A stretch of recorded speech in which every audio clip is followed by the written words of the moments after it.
Now we can learn how to conduct the verification of Thevenin's theorem experiment in virtual lab.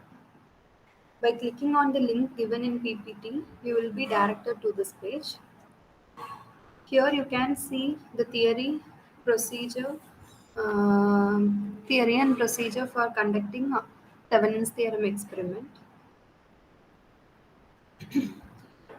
The theory and procedure already we have discussed in detail.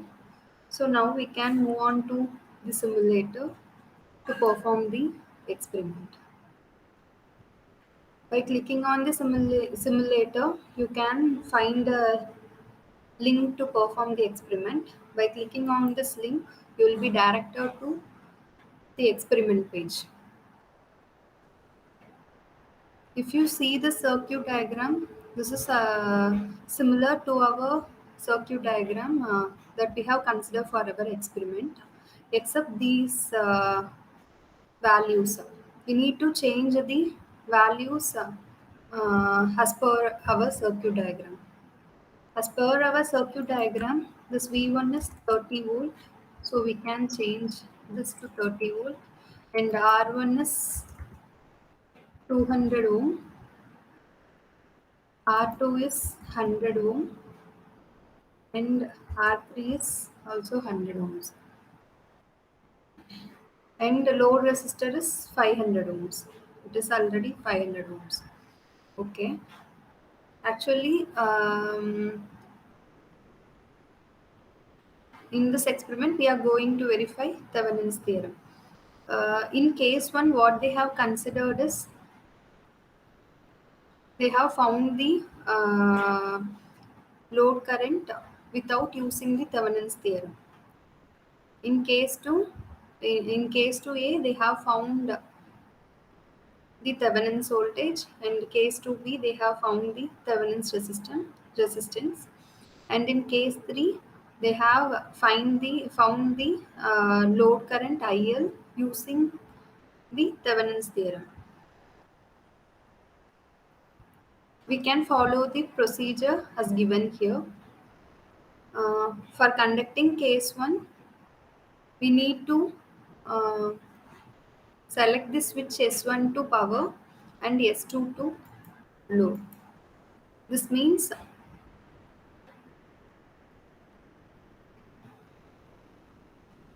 this is the circuit. This is the original circuit as per our circuit diagram. If we are selecting S1 to power, our switch S1 is connected to 30 volts, and if we are connecting S2 to load, then our switch is connected to the load resistance, that is 500 ohms. Okay, now we are going to find the load current without the application of Thevenin's theorem. So if you click simulate, then it will find the load current, and it is found as 15 milliamps. Okay, now we can check this load current value using Thevenin's theorem. According to Thevenin's theorem, we know that load current IL is equal to V Thevenin by R Thevenin plus load resistance RL. So, in order to find the load current using Thevenin's theorem, we need to find the Thevenin's voltage and Thevenin's resistance. Once we find V Thevenin and R Thevenin, we can find IL using the Thevenin's theorem. So we can find Thevenin's voltage, that is V Thevenin. So for finding Thevenin's voltage, we need to simulate case 2a. So according to the procedure for finding Thevenin's voltage, what we need to do is we need to remove the load resistor. Okay, so we need to remove RL, and it should be, that is, we need to find the open. If we are removing this RL, then we will be finding the open circuit voltage across this terminal, that is nothing but our Thevenin's voltage. So for removing load resistance, what we need to do is we need to keep the switch S2 to intermediate position. Here it is connected to a voltmeter which measures the open circuit voltage, that is nothing but our Thevenin's voltage. Okay, so S1 should be in power, that is switch S1 is connected to the 30-volt DC source. Now we need to simulate.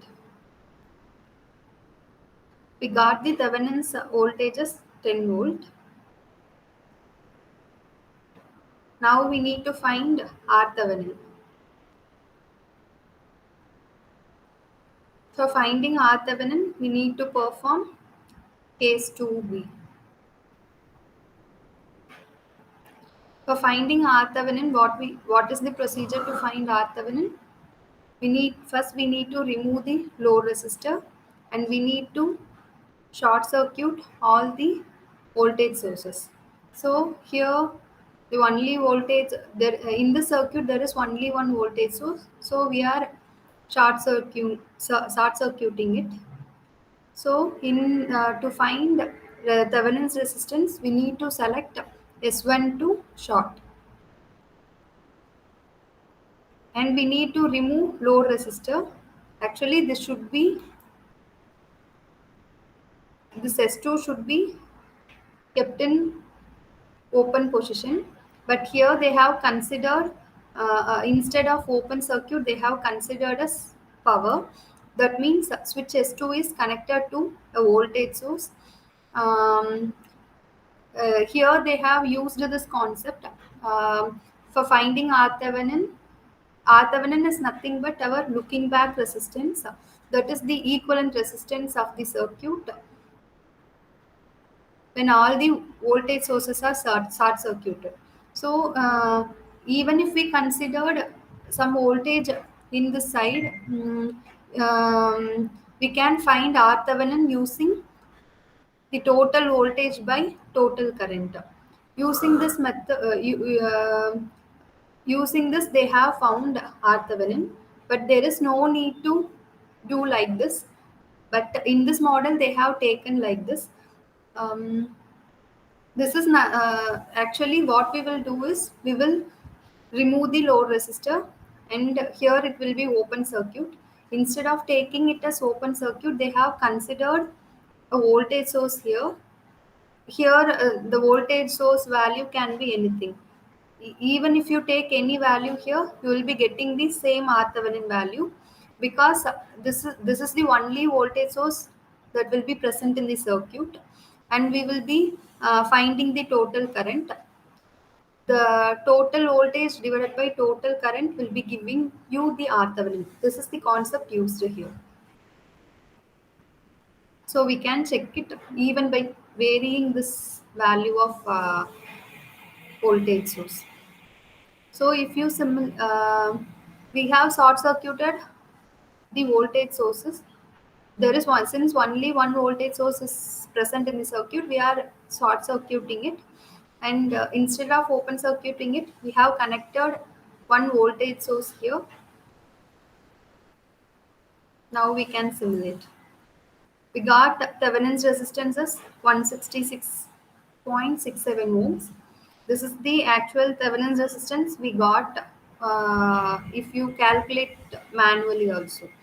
Even if you change this value, this voltage source to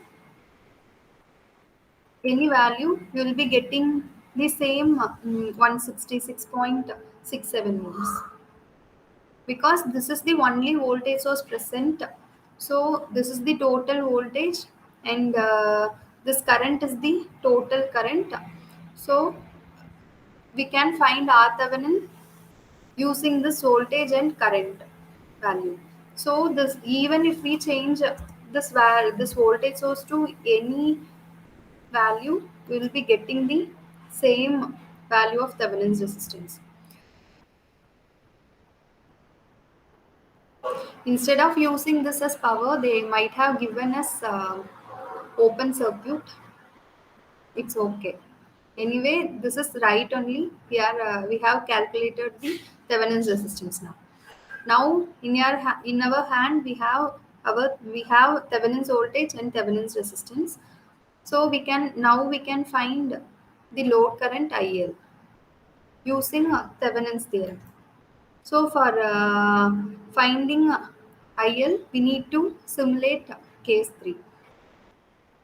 So this is the Thevenin's equivalent circuit. That is, we got V Thevenin as 10 volt and R Thevenin as 166.67 ohms. We have taken load resistor as 500 ohms. If we simulate this, we will be getting the load current. This this is the value we have obtained in case 1 also. So by this way we can verify Thevenin's theorem. If we are giving full data to table, these datas will be updated.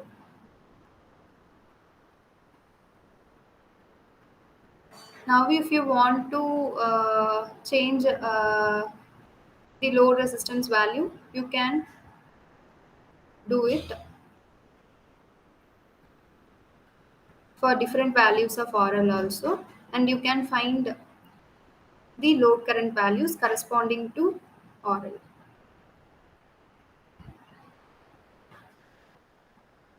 Thank you.